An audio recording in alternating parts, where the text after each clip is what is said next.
Hello guys, আসসালামু আলাইকুম। আজকে আমি আপনাদের সামনে একটি গুরুত্বপূর্ণ সেনসিটিভ ভিডিও নিয়ে হাজির হয়েছি। আজকে আমার ভিডিওটা দেখবেন, দেখার পর যদি ভালো লাগে লাইক কমেন্ট শেয়ার সাবস্ক্রাইব করবেন।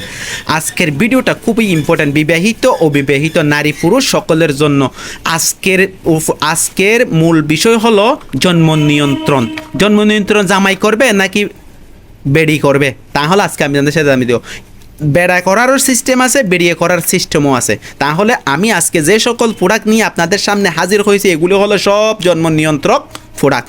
মনে করেন দৈনিক করবেন নাকি 72 ঘন্টা করবেন নাকি এক মাসের মধ্যে করবেন, এটা হচ্ছে এই প্রোডাক্টগুলি আমি আজকে আপনাদের সামনে জানিয়ে দেবো। দৈনিক হলো কন্ডম, তারপরে প্যান্থার, ডিওরেক্স, সেন্সেশন এক্সেট্রা, এগুলো হলো দৈনিক জন্ম নিয়ন্ত্রক প্রোডাক্ট জামাইয়ের। আর গুলো হলো আর 72 ঘন্টার মধ্যে রয়েছে আইফিল, ইমকন ওয়ান, নোরিক্স, এগুলো হচ্ছে 72 ঘন্টার জন্ম নিয়ন্ত্রক প্রোডাক্ট। আর যেগুলো প্রোডাক্ট নিয়ে আমি আজ হাজির হয়েছি, ফেমিকন, ফেমিফিল, নরেট, তার মিনিকন, এগুলো হলো মাসিক জন্ম নিয়ন্ত্রক পদ্ধতি যা মহিলারা করে। অর্থাৎ এটা খাওয়ার সিস্টেমটা আমি আজকে আপনাদের সামনে জানিয়ে দেবো।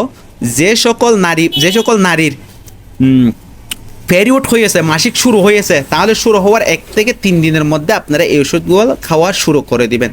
যদি পেরিয়ড হয় তাহলে 1 থেকে 3 দিনের মধ্যে খাওয়া শুরু করে দিবেন। তাহলে সিস্টেমটা হচ্ছে ওই রকম।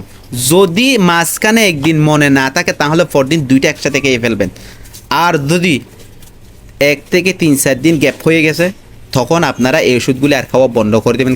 কেননা 3-4 দিন যদি গ্যাপ হয়ে যায়, ওই ওষুধগুলি আর কার্যকারিতা কমে যায়। সুতরাং 1 মাস পর্যন্ত পেরিয়ড হওয়া পর্যন্ত অপেক্ষা করবেন। তবে এই পদ্ধতিটা মহিলাদের জন্য সবচেয়ে কষ্টকর, কেননা প্রতিদিন একটা মহিলার মনে থাকে না। সেই জন্য আপনারা চাইলে দৈনিকেরটা করতে পারেন, আপনারা তাহলে 72 ঘন্টাটা করতে পারেন, আপনারা চাইলে মাসিকেরটা করতে পারেন, সেটা আপনাদের উপর ডিপেন্ড করবে। তাহলে আজকের ভিডিওতে